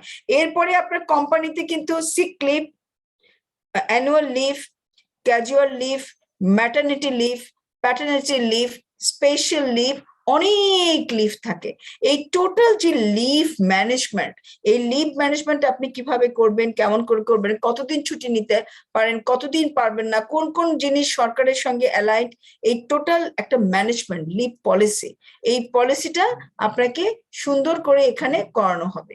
অর্গানাইজেশন হেলথ অ্যান্ড সেফটি, এখন প্রত্যেকটা অর্গানাইজেশন কি আপনার সেফটি ফার্স্ট। আপনি দেখবেন সরকার কিন্তু এখন একটা গেজেটই বাইর করছে, নো মার্কস নো এন্ট্রি। তার মানে কি? তার মধ্যে সেফটি ফার্স্ট। সেফটি ফার্স্ট যে অর্গানাইজেশনের মটো থাকবে, সেই অর্গানাইজেশন কিন্তু কখনো কোনোদিন ডাউনওয়ার্ড হয় না। তো আপনি যখন হেড অফ এইচআর হবেন বা এইচআর ম্যানেজার হবেন, আপনাকে সেফটির জায়গাটাতে অনেক রিচ থাকতে হবে। সেফটি শুধু আমরা অনেকে বলি পিপিই পড়া, পার্সোনাল প্রোটেকশন ইকুইপমেন্ট, এটা পিপিই বলে, পিপিই পড়া। আমরা মনে করি যে সেফটির কিছু নিয়ম কানুন আছে, প্রোডাকশনের এই নিয়ম, তারপরে গার্মেন্টস এর এই নিয়ম, সেটাও সেফটি। কিন্তু sir as an HR leader আপনি দেখবেন হচ্ছে আপনার এমপ্লয়ি সেফটি, হেলথ। আপনার লাইন ম্যানেজার ঠিক মতো তাদেরকে সেফটি রুলস অনুযায়ী ওনাদেরকে পরিচালনা করছেন কিনা, সেই জন্য কিন্তু আপনার অর্গানাইজেশন এই সেফটি এবং হেলথটা খুব ভালো করে দেখবেন। কেমন করে দেখবেন? কোন কোন জিনিস দেখবেন? আর্গোনমিক্স কি আছে? যেমন আমি আপনাদেরকে এখন একটা লেকচার দিচ্ছি, আমার কিন্তু ভিশনটা আমার ল্যাপটপের একদম সরাসরি। তার মানে এইখানে যেটা বোঝা যাচ্ছে, আমি যদি ল্যাপটপটাকে আমি এইভাবে করতাম, তাহলে কিন্তু আমার বেশিক্ষণ আমি আপনাদের সঙ্গে কথা বলতে পারতাম না, কারণ আমার এখানে ফ্রোজেন শোল্ডার হয়ে যেত। তো এই যে ল্যাপটপটা কিভাবে বসবেন, আমার বসার সিটিং অ্যারেঞ্জমেন্টটা কি হবে, এটাকে বলে আর্গোনমিক্স। এটাও কিন্তু একজন এইচআর লিডার হিসেবে আপনার দেখার দায়িত্ব। আপনার এমপ্লয়ি লোডেড কিনা, আপনার এমপ্লয়ি সুস্থ কিনা, তারপরে উনি যে সিক লিভে গেছেন ওনার একটা সার্টিফিকেট আছে কিনা, উনি আসার পরে যে অসুস্থ হয়ে কি ঘুমাচ্ছেন নাকি উনি ঠিক মতো কাজ করছেন, এই যে হেলথ ইস্যুগুলো, এগুলো কিন্তু আপনি দেখার আপনার প্রায়র রেসপন্সিবিলিটির মধ্যে পড়ে। আপনি you can't ignore on that, because এই এমপ্লয়ি কিন্তু আপনার আন্ডারেই কিন্তু তারা কাজ করছে। আপনি একজন HR manager, head of HR, আপনার দেখার দায়িত্ব হচ্ছে তাদের হেলথ কন্ডিশন কি আছে, সেফটি পার্সপেক্টিভে তারা কি কি করছে। এরপরে আসেন লেবার ল। লেবার লটা না বললেই নয়, লেবার ল স্পেশালি লেবারদের জন্যই করা হচ্ছে। আমরা সবাই কিন্তু শ্রমিক, হ্যাঁ, শ্রমিকের সংজ্ঞা লেবার লর প্রথমেই আছে। এই লেবার লটা 2008 সালে একটা অ্যামেন্ডমেন্ট হয়েছিল, সরি, একটা আবার তৈরি হয়েছিল, কিন্তু এটা গেজেট আকারে আসে নাই। এই জন্য 2006 সালের যে লেবার ল সেটা এখনই আছে, বাট 2015 সালে লেবার লর একটা অ্যামেন্ডমেন্ট এসছে সেপ্টেম্বর মাসে। ওই অ্যামেন্ডমেন্ট কিন্তু এখন চলে, ওটা হচ্ছে লেবার লয়ের রুলস। আর ল আছে, রুলসও আছে। এখন আমরা যারা আমরা এফবিসিসি এর সঙ্গে মিলে আমরা কিছুটা অ্যামেন্ডমেন্ট আবার আনার চেষ্টা করছি, সেটা আমরা গভর্নমেন্টের কাছে প্রপোজাল আকারে আছে। ওটা হলে কিছুটা আমাদের লেবার লয়ের আরেকটু এনহ্যান্সমেন্ট হবে, লয়ের দিক থেকে কিছুটা, বেনিফিটস এর দিক থেকে, ফ্যাসিলিটির দিক থেকে। এই লেবার ল কিন্তু আপনাকে জানতে হবে। আপনার যে অর্গানাইজেশনে থাকুক না কেন, ছোট্ট যদি একটা প্রোডাকশন এরিয়া থাকে, সেখানেও আপনার লটাকে ইমপ্লিমেন্ট করতে হবে। উইদাউট ল আপনি আপনার অর্গানাইজেশনকে বেশি দিন সাস্টেন করতে পারবেন না এবং করার চেষ্টাও করবেন না। হ্যাঁ, আপনাকে যদি না মানেন, অডিট যে কোনো সময়, ইন্টারনাল অডিট, এক্সটার্নাল অডিট বা যে কোনো গভর্নমেন্টের যে কোনো জায়গা থেকে আপনাকে কিন্তু অনেক কোয়েশ্চেন মার্ক থেকে যাবে আপনি ল ফলো করেছেন কিনা। এখন কিছুদিন থেকে আমরা মিনিস্ট্রিতে একটা চিঠি লিখেছিলাম ওটি এক্সামশন করব। দ্যাট মিনস আমাদের তো 8 ঘন্টা 9 ঘন্টা অফিস, এরপরে কত ঘন্টা আমরা ওভারটাইম করাতে পারবো সেটার জন্য আমরা মিনিস্ট্রিতে চিঠি লিখেছি যে আমাদের ওটি 4 ঘন্টা পরে আমাদের আরো 4 ঘন্টা ওটি দেওয়া হোক, এই জন্য মিনিস্ট্রির পারমিশন লাগে। হ্যাঁ, তো এই পারমিশন নিতে গিয়ে 101, 102, 103, 104, 105, 114 এই ধারাগুলোকে আমরা এক্সেপশন চেয়েছি সরকারের কাছ থেকে। কি হয়েছে শুনেন, এখন সরকার কি করেছে, কলকারখানা অধিদপ্তরকে, বাংলাদেশের যতগুলি কলকারখানা অধিদপ্তর আছে, আমাদের যতগুলি অর্গানাইজেশন, মানে আমাদের সেল সেন্টার গুলি আছে, প্রোডাকশন এরিয়া আছে, প্রত্যেকটা জায়গায় সরকার বলছে যাও গিয়ে দেখো ওদের ল অ্যান্ড অর্ডার ঠিক আছে কিনা। বিলিভ মি, আমার একটা প্রোডাকশন সাইডে আমাদের মহিলাদের জন্য স্যানিটাইজ একটা আলাদা কোনো ওয়াশরুম নাই। এই ওয়াশরুম নাই কেন, এটাও তাদের একটা কি গভর্নমেন্টের একটা দেখার জায়গা।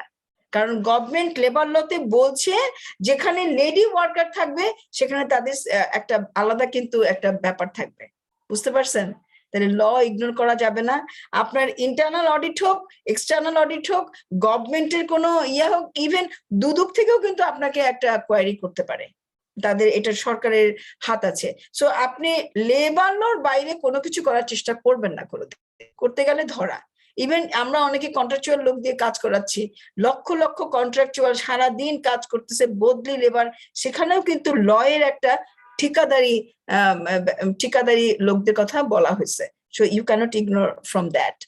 এরপর আসেন HRIS, HR অ্যানালাইটিক্স। দেখেন আপনাদের সঙ্গে আমি এখন জুমে দেখেন মিটিং করছি, অফকোর্স একটা সিস্টেম, আপনাদের লিভ পলিসি একটা সিস্টেমে আসবে। পারফরমেন্স ম্যানেজমেন্ট আগে যেটা হতো কাগজে কলমে খাতায় করা হতো, এখন কিন্তু এটা সিস্টেম বেস হয়েছে। তারপর ডেটা ম্যানেজমেন্ট, অনেকে অনেক কিছু সিস্টেমে ধরে রাখেন, এমপ্লয়ীদের ডেটা। আমি জানি অনেকে ওরাকল ব্যবহার করেন, অনেকে আপনার জাভা ইউজ করেন, বাট আছে তো কিছু না কিছু সিস্টেম আছে যেখানে মাস্টার ডেটা রেকর্ড কিপিং। আমাদের অফিস কি করছে, SAP HR। আপনারা জানেন SAP FI আছে, ফাইন্যান্স আছে, কিন্তু SAP HR বাংলাদেশে খুব কম অর্গানাইজেশনে SAP HR আছে যেখানে টোটাল মাস্টার ডেটা রেকর্ড করা হয়ে থাকে ওই জায়গাটাতে। ঠিক আছে, তো এরকম HRI সিস্টেমটা, HR অ্যানালাইটিক্স আপনাকে যদি বলে, ম্যানেজমেন্ট হুট করে বললো আচ্ছা তুমি নিয়ে আসো তো গত 5 বছরে পিপল কস্ট কত, আপনাকে প্রশ্ন করলো, আপনি একজন CMD ম্যানেজার, আপনি পিপল কস্ট কিভাবে নির্ধারণ করবেন? এই পিপল কস্ট নির্ধারণ করার জন্য আপনার যে SAP FI আছে সেখান থেকে আপনি পিপল কস্টের যে স্যালারি অনুযায়ী কত, বোনাস কত টাকা দিলাম, তারপরে LFA কত টাকা দিলাম, লিভ এনকেশমেন্ট কত টাকা হয়েছে, টোটাল GL ধরে ধরে ধরে ধরে আপনি একটা সামারাইজ করে আপনি কি করবেন, ম্যানেজমেন্টকে প্রেজেন্ট করবেন যে এই যে 5 বছরের ট্রেন্ড দেখে আমার কি হচ্ছে, পিপল কস্ট আপনি বার করে দিলেন।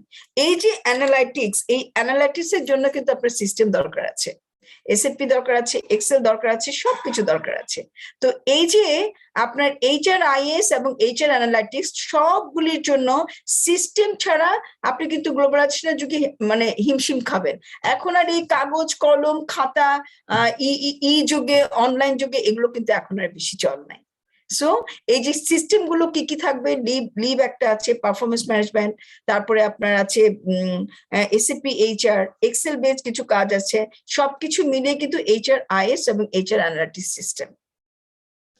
তো এখন আমি এই পর্যন্তই বললাম, কারো যদি কোনো কোয়েশ্চেন থাকে ক্যারিয়ার হাবস এর থ্রুতে আমি কোয়েশ্চেন গুলো নিব, অবশ্যই নিব। তো কোয়েশ্চেনের যেগুলো ক্লাসে আমরা আলোচনা করব সেগুলো আমি ক্লাসেই বলবো, আর যেগুলো এখন ইনস্ট্যান্ট বলা যায় আমি সেটা করব। Thank you so much madam. So আপনাদের নিশ্চয়ই অনেকের কোয়েশ্চেন আছে, আমরা চেষ্টা করব হচ্ছে গিয়ে প্রথমে যে মেইন কোর্সের ব্রিফিং দেওয়ার আগে আমি জাস্ট প্রথম 3 জনের কোয়েশ্চেন নিই। সো আপনারা যারা কোয়েশ্চেন করবেন একটু মাথায় রাখবেন, কোয়েশ্চেনটা করার সময় আপনাদের ভিডিওটা ওপেন রাখতে হবে, ঠিক আছে? সো আপনারা একটু যাদের যাদের কোয়েশ্চেন আছে একটু ভিডিওটা অন করেন, এবং কোয়েশ্চেন থাকলে একটু চ্যাট বক্সে কিউ লিখে দেন, কোয়েশ্চেনের কিউ লিখে দেন কাইন্ডলি, কোয়েশ্চেনের কিউ লিখে দেন। যদি কারো কোনো কোয়েশ্চেন থাকে কোয়েশ্চেনের কিউ লিখেন, আমি তাকে আনমিউট করব। কারো কি কোনো কোয়েশ্চেন আছে? কোয়েশ্চেন থাকলে কিউ লিখে দেন।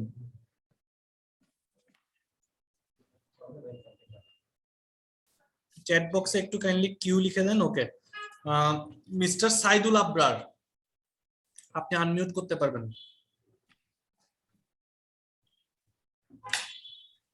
আপনি আনমিউট করে আপনার কোয়েশ্চেনটা করেন।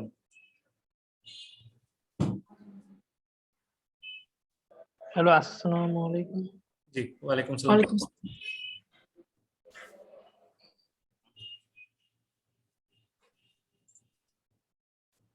সাইদুল ভাই, আপনার কোয়েশ্চেনটা করেন কাইন্ডলি।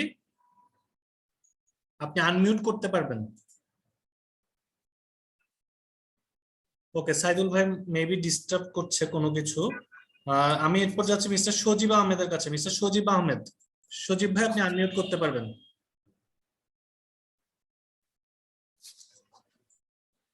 হ্যাঁ প্লিজ সজীব ভাই আপনার কোয়েশ্চেনটা করেন। হ্যাঁ, আসসালামু আলাইকুম। ওয়ালাইকুম আসসালাম। ম্যাডাম কেমন আছেন? ভালো আছেন?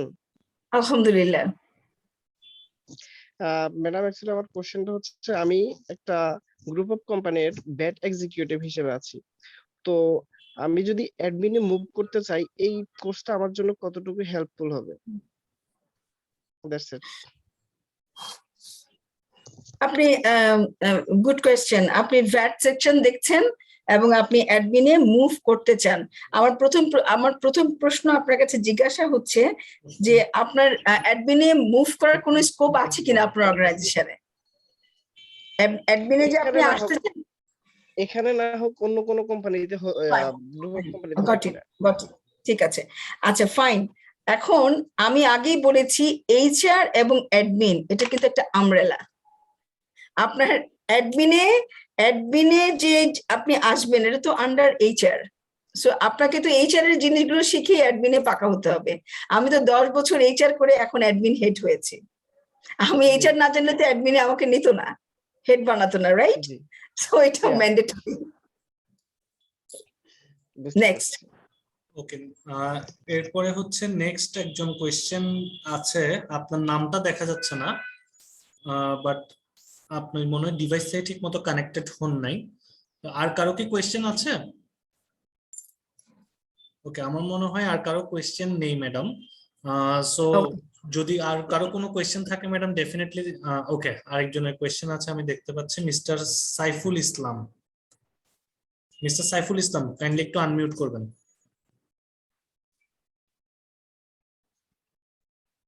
আসসালামু আলাইকুম। ওয়ালাইকুম আসসালাম। হ্যাঁ ম্যাম, আমি যেটা সম্পর্কে জানতে চাচ্ছিলাম সেটা হচ্ছে যে আমাদের যে এই যে ইয়েটা করা হবে টোটালি 1 ইয়ারের যে একটা কোর্স, এখানে আমাদের টোটালি ক্লাস হবে কয়টা বা কিভাবে সাইফুল ভাই, ক্লাসগুলো আমি হবে? এগুলো নিয়ে আমি ব্রিফ করব। আপনার কোর্স অফ ম্যাটেরিয়ালস বা কন্টেন্ট নিয়ে কোনো কোয়েশ্চেন থাকলে এইচআর রিলেটেড সেক্টরে আপনি ম্যাডামকে কোয়েশ্চেনটা করতে পারেন। এটা আমি ব্রিফিং এ এখনই যাচ্ছি। ক্লাস কয়টা থাকবে, কিভাবে কি হবে, এটা আমি যাচ্ছি এখনই। আচ্ছা ঠিক আছে ম্যাম, আমি যদি আমার সম্পর্কে বলি, আমি একটা ইন্টারনাল অডিটর হিসেবে একটা প্রতিষ্ঠানে আছি, একটা ফার্ম থেকে আসা এখানে। তো আমি চাচ্ছিলাম যে আমার কিছু স্কিল ডেভেলপ করার জন্য। আর যেহেতু এখানে হয়তোবা আমাকে আরো 1 ইয়ার থাকতে হবে, ফার্ম থেকে যেহেতু দিয়েছে, হয়তোবা তারপরে আমাকে এক্সটার্নাল অডিটর হিসেবে পাঠাবে। তো তার পাশাপাশি আমি কিছু স্কিল ডেভেলপ করতে চাচ্ছিলাম। তো সেই ক্ষেত্রে আপনাদের যে এইটা মডিউল গুলো দেখানো হয়েছে এইগুলাই কি থাকবে, বা তার সাথে কি আমার মানে এই আমি যেই সিএ প্রফেশনে আছি এটা আমার কতটা হেল্পফুল হবে যদি একটু বলতেন। ওকে, গুড কোয়েশ্চেন। আপনি বোধহয় আমার ব্যাকগ্রাউন্ডটা জেনেছেন। আমি 7 বছর ফাইন্যান্সে ছিলাম। আমি 4.5 বছর অ্যাজ অ্যান অ্যাকাউন্টেন্ট হিসেবে ছিলাম। আমি ফাইন্যান্সে এমবিএ করা। তো আসলে ফাইন্যান্স ভার্সেস এইচআর এটা কিন্তু ভাইস ভার্সা। হ্যাঁ, যিনি এইচআর এ সিএনবি তে থাকবেন বা ট্যাক্স করবেন, ওনাকে ফাইন্যান্স জানাটা অনেক বেশি জরুরি। ফাইন্যান্সে থাকলেও কিন্তু এইচআর জানাটা জরুরি। আপনি যেহেতু would like to take another degree, এটা আপনি এইচআর এর মধ্যে নিলে আপনি দেখবেন এইচআর এর সঙ্গে আপনার ফাইন্যান্সের একটা কোরিলেশন আছে, আপনি একটা মিল পাবেন। আর আপনার অ্যাডভান্টেজ হচ্ছে আপনি বাই দিস টাইম একটা কিন্তু ডিপ্লোমা করে ফেলেন। আপনি যখন একজন পজিশনে যাবেন, হেড পজিশনে যাবেন, তখন কিন্তু এইচআর এবং অ্যাডমিনের এই জিনিসগুলো জানা থাকলে, আর আমি রিলেশনশিপের কথা বলেছি, আমি কম্পেনসেশনের কথা বলেছি, পারফরমেন্সের কথা বলেছি, আমি লিগাল বলেছি, আমি লেবার ল বলেছি, আমি আরো অনেক কিছু এইচআর এর বলেছি যেগুলো এখানে শেখানো হয়। আপনার যখন আপনি হেড পজিশনে যাবেন তখন দেখবেন যে এগুলো আপনার কাজ করছে। আমি ফাইন্যান্সে ছিলাম বলেই আমাকে এইচআর এ নিয়েছে, এইচআর এ ছিলাম বলেই আমাকে এখন অ্যাডমিনে নিয়েছে। আপনি যত ডিগ্রি অর্জন করবেন, যত আপনার ডেভেলপমেন্ট করবেন, তত আপনার ফিউচারের জায়গাটা অনেক রিচ হবে। আর লার্নিং এন্ড ডেভেলপমেন্ট কিন্তু সব সময় সব বয়সে শেখা যায় না, এটা একটা বয়স পরে কিন্তু কিছুটা হলে একটু আমাদের লাইফে থেমে যায়। ওই থামাটা হতে দিবেন না। Please learn and develop your self. Thank you. Thank you so much madam. আর নেক্সট আমি যাচ্ছি হচ্ছে মোহাম্মদ ইসরাফিল হোসেন। আপনি কাইন্ডলি একটু আনমিউট করবেন, মিস্টার ইসরাফিল হোসেন।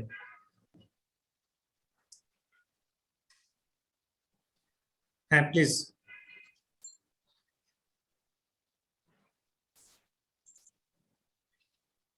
মিস্টার ইসরাফিল হোসেন আপনার অডিও, হ্যাঁ প্লিজ। শোনা যাচ্ছে আমাকে? হ্যাঁ শোনা যাচ্ছে, আপনি আপনার কোয়েশ্চেন করতে পারেন। আমার কোশ্চেনটা হচ্ছে এইচআর এর যে কোর্সটা আপনারা অনলাইনে করছেন সেটা তো বরাবরই আমাদের জন্য ভালো, তবে দেখার বিষয় হচ্ছে আমরা যখন আমাদের যারা সিনিয়র ভাই আছে ওদের সাথে কথা বলি, ওনারা আমাদেরকে পরামর্শ দেওয়া হচ্ছে বিএমএ থেকে করার জন্য আর কি, যেখানে হচ্ছে ওনারা সপ্তাহে 3 দিন সরাসরি ক্লাস নিচ্ছেন। সেক্ষেত্রে আমরা যখন এইচআর এই অনলাইন কোর্সের সার্টিফিকেটটা আমাদের জব রিলেটেড আমরা শো করব, বিএমএস সার্টিফিকেট এবং এই অনলাইন কোর্সের সার্টিফিকেটের মধ্যে কোনো পার্থক্য আছে কিনা, সেই বিষয়টা কতটুকু ভ্যালু ক্যারি করে, এই বিষয়টা যদি আপনি আমাদেরকে একটু ক্লিয়ার করতেন তাহলে আমাদের জন্য ভালো হতো আর কি। থ্যাংক ইউ, অনেক রিচ একটা কোয়েশ্চেন এটা। আমি বিআইএম এর আমি টিচার ছিলাম, হ্যাঁ, তো আমি ওখান থেকে করেছি, আবার ওখানে আমি টিচার হিসেবে জয়েন করেছিলাম। তো আমার এই বিএমএ টা কন্টিনিউ করা হয়নি, কারণ বিএমএ করতে গেলে আমাকে কি করতে হয়, একদিন ছুটি নিতে হয়, এই জন্য আমি করিনি। ওখানে আপনি যখন ক্লাস করবেন তখন ওখানে কিছু গভর্নমেন্টের মানে সিলেক্টেড কিছু লোকের সঙ্গে আপনাকে বসিয়ে দেওয়া হবে, এবং যারা গদ বাঁধা, যেহেতু এটা গভর্নমেন্ট অর্গানাইজেশন, গভর্নমেন্টের লোকরাই কিন্তু ওখানে বেশি যায় ক্লাস করার জন্য। আর যখন আপনি বাইরের, হ্যাঁ, বাইরের যখন একটা জায়গা থেকে আপনি কোর্স করবেন তখন আপনার প্লেন্টি অফ অপরচুনিটি, আর আপনাকে যে সাবজেক্ট গুলো এরা অফার করছে আপনি এগুলো নিয়ে সাইড বাই সাইড বিএম এর যে সাবজেক্ট গুলো আছে সেগুলো আপনি মিলিয়ে দেখবেন, দেখবেন যে আপনার ডিফারেন্সেস আছে। আর ডিপ্লোমার ক্ষেত্রে এটা আসলে বিআইএমএ বলেন, ক্যারিয়ার হাবস বলেন, বাংলাদেশের যে কোনো অর্গানাইজেশন বলেন, আমার কাছে ওটা কোনো বড় ইস্যু না। ইস্যু হচ্ছে আমি নিজে, আমি সাবজেক্ট গুলোকে কত কুইক লার্ন করে, মেমোরাইজ করে, আমার মাথায় ধরে রেখে আমি ইমপ্লিমেন্ট করতে পারছি, that is very important. Certificate is not important. আপনার ডিপ্লোমা করা আছে, আপনার সিভিতে এটা থাকলেই চলবে। এখনকার সিভিতে বলে না যে আপনার কোন ইউনিভার্সিটি, কোন ইয়ে, এখন হচ্ছে আপনার প্রেজেন্টেশন স্কিলটা কেমন, ইন্টারভিউতে আপনি কত ভালো করলেন, আপনি রিটেনে কেমন করলেন, এগুলো কিন্তু একটা অর্গানাইজেশন দেখে। আমার অর্গানাইজেশনে আমরা এটা দেখে থাকি।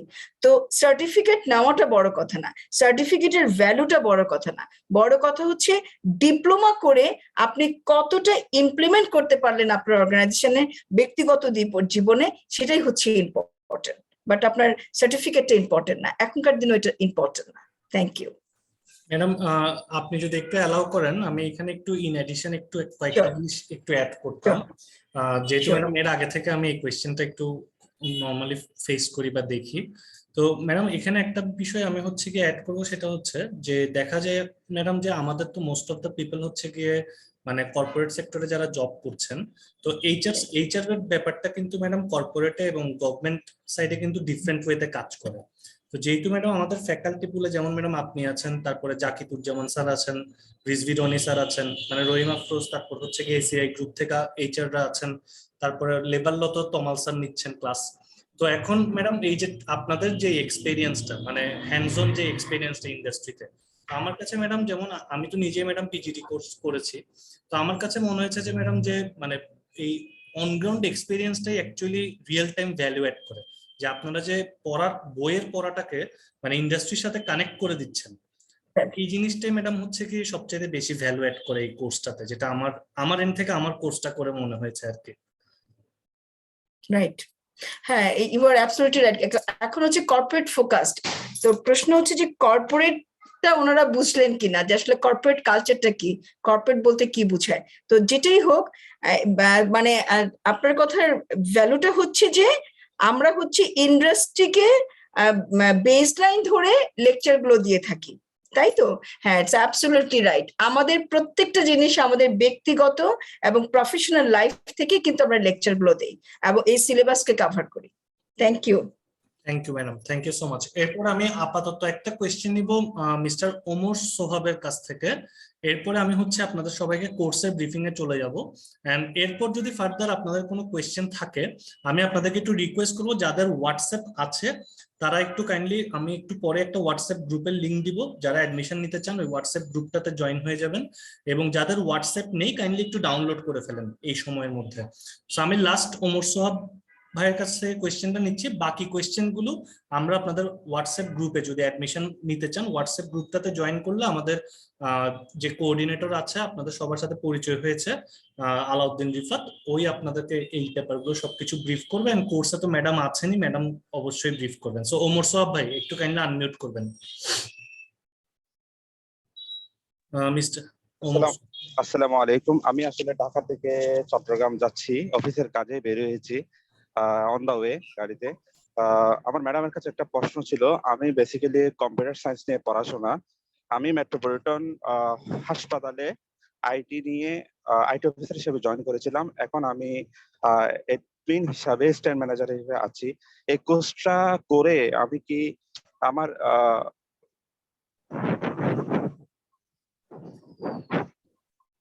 হ্যালো আপনাকে বলেন।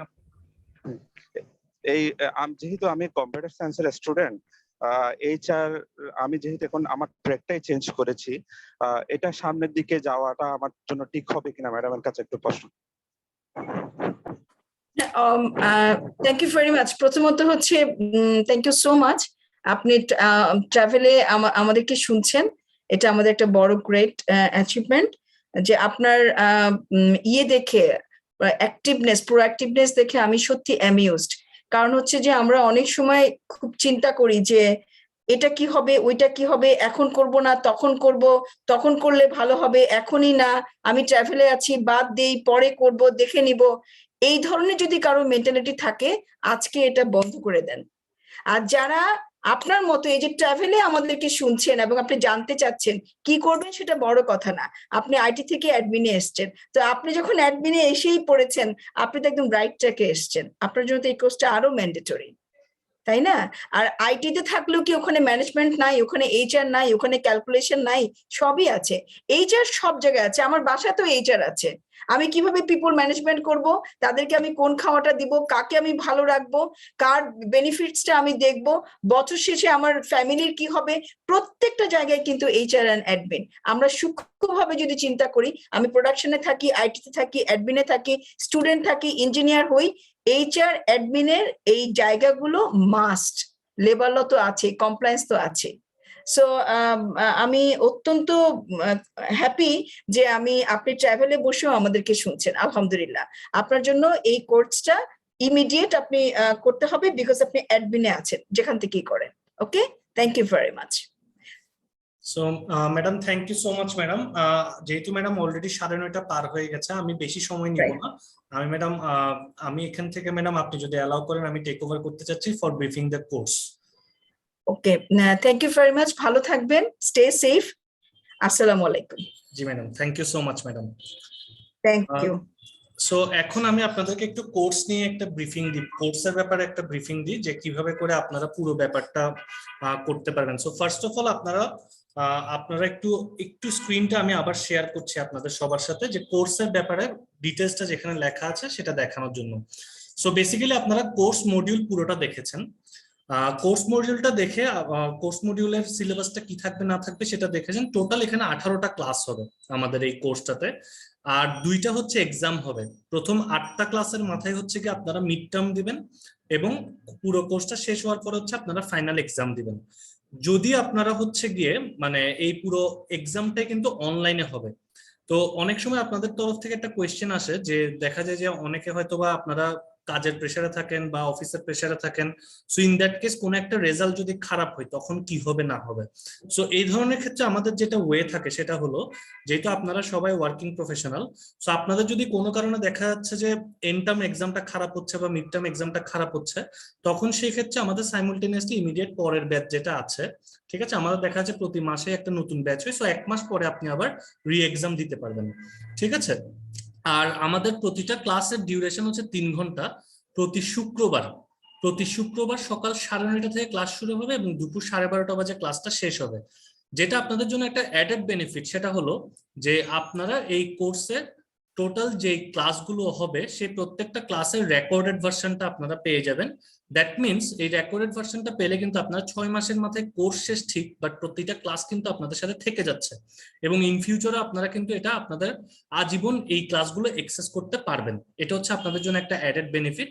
তো ইউজুয়ালি সিস্টেম যেটা হয়, আপনারা সবাই অ্যাডমিশন নেওয়ার পরে আপনাদের সবাইকে হচ্ছে গিয়ে আমরা একটা হোয়াটসঅ্যাপ গ্রুপে জয়েন করাবো। অ্যাডমিশন নেওয়ার পরে ওই হোয়াটসঅ্যাপ গ্রুপটাতে হচ্ছে গিয়ে প্রতি বুধবার রাতের দিকে আপনাদেরকে শুক্রবারের ক্লাসের লিঙ্কটা দিয়ে দেওয়া হবে, এবং সেই সাথে আপনাদেরকে হচ্ছে গিয়ে শুক্রবার দিনের যে কোর্স ম্যাটেরিয়ালটা, ঠিক আছে, যে ফাইলটা, যে প্রেজেন্টেশনটা, সেটা আপনাদেরকে দিয়ে দেওয়া হবে। দেওয়ার পরে আপনারা হচ্ছে গিয়ে শুক্রবার দিন সকাল 9:30 বাজে ক্লাসে জয়েন করবেন। 12:30টার মধ্যে ক্লাস শেষ হবে, এবং শনিবার দিন অফিস আওয়ারের মধ্যে ওই ক্লাসের রেকর্ডিংটা আপনাদের সবাইকে দিয়ে দেওয়া হবে, ঠিক আছে।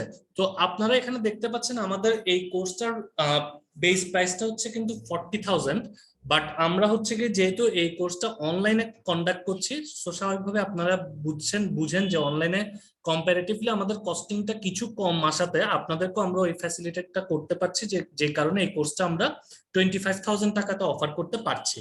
তো সবচেয়ে বড় জিনিস যেটা, 25,000 টাকাটাও কিন্তু আপনাদেরকে এমন না যে অ্যাট এ টাইম দিতে হবে, ঠিক আছে। এই 25,000 টাকাটাও কিন্তু আপনারা হচ্ছে কি টোটাল 4টে ইনস্টলমেন্টে পে করতে পারবেন। সো আপনারা অলরেডি স্ক্রিনে দেখছেন যে আপনারা স্ক্রিনের মধ্যে দেখতে পাচ্ছেন যে আপনাদের এই যে মানে টোটাল 25,000 টাকার যে ফিটা আছে, এই 25,000 টাকার ফিটা আপনারা বেসিক্যালি পে করতে পারবেন 4টে ইনস্টলমেন্টে। আপনাদের অ্যাডমিশন ফি থাকবে হচ্ছে 7,000 টাকা, এবং এই 7,000 টাকা অ্যাডমিশন ফির পরে আপনাদের যে বাকি 18,000 টাকা থাকবে, এটা 3টে ইনস্টলমেন্টে পরপর 3 মাসে হচ্ছে 6,000 6,000 6,000 করে পেমেন্ট করতে পারবেন। আর যদি কেউ অ্যাট এ টাইম পেমেন্ট করেন, অ্যাট এ টাইম যদি পুরো কোর্স ফিটা পেমেন্ট করেন, তখন সেই ক্ষেত্রে এই পুরো কোর্স ফিটা আসবে 22,000 টাকা, ঠিক আছে। সো আপনাদের পেমেন্ট প্রসিডিউরটা হচ্ছে কি আমি একটু জাস্ট আপনাদের সাথে শেয়ার করে দিই।